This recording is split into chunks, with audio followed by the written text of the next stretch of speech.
4 पीढ़ी तक इनने अपनी बाबा साहब से दुश्मनी भूले नहीं,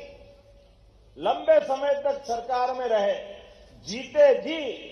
बाबा साहब के समता के सिद्धांत के बलबूते पर उनकी योग्यता के आधार पर मंत्रिमंडल में स्थान नहीं दिया, उनके भावनाओं का सम्मान नहीं करते हुए ये धारा 370 का कलंक अपनाया।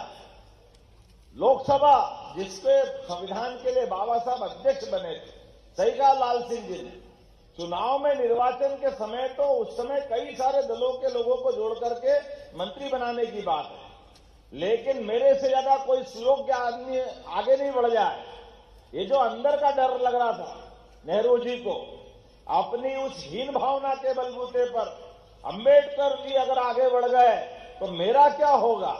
ये जो स्वार्थ की भावना थी, कांग्रेस तो अगर ये यात्रा निकाल रही तो माफी मांगना चाहिए अपने परनाना नेहरू जी के कर्मों के कारण से, जिसके कारण से अंबेडकर जी की आत्मा का कष्ट हुआ है। कोई कारण नहीं था, अंबेडकर जी ने अपनी पार्टी खड़ी करी, चुनाव लड़ने गए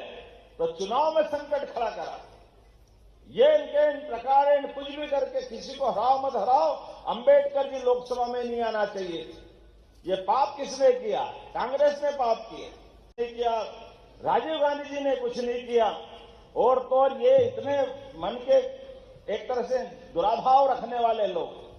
जिस आधार पर समता की बात कहते कहते अंबेडकर जी चले गए, मंडल आयोग की सिफारिश के आधार पर जब बात आई तो इतने बड़े समाज के खिलाफ सबसे बड़ा लंबा भाषण किसी ने 90 में दिया तो राजीव गांधी जी ने दिया, जो मूल में इस बात का, इस भाव को लेके चलने वाले हैं कि कैसे करके बाकी समाज कैसे आगे नहीं आ जाए, उसका खिलाफ विरोध करने वाले। और अब ये कह रहे कि हम अंबेडकर जी की बात करेंगे। अंबेडकर जी और अंबेडकर जी के अनुयायियों के लिए मुझे गर्व है, हमारी पार्टी ने प्रारंभ से अंबेडकर जी के इस भाव का सम्मान किया है और गर्व के साथ किया कि अंबेडकर जी का योगदान एक देशभक्त का योगदान है, हमें इस बात पे गर्व है।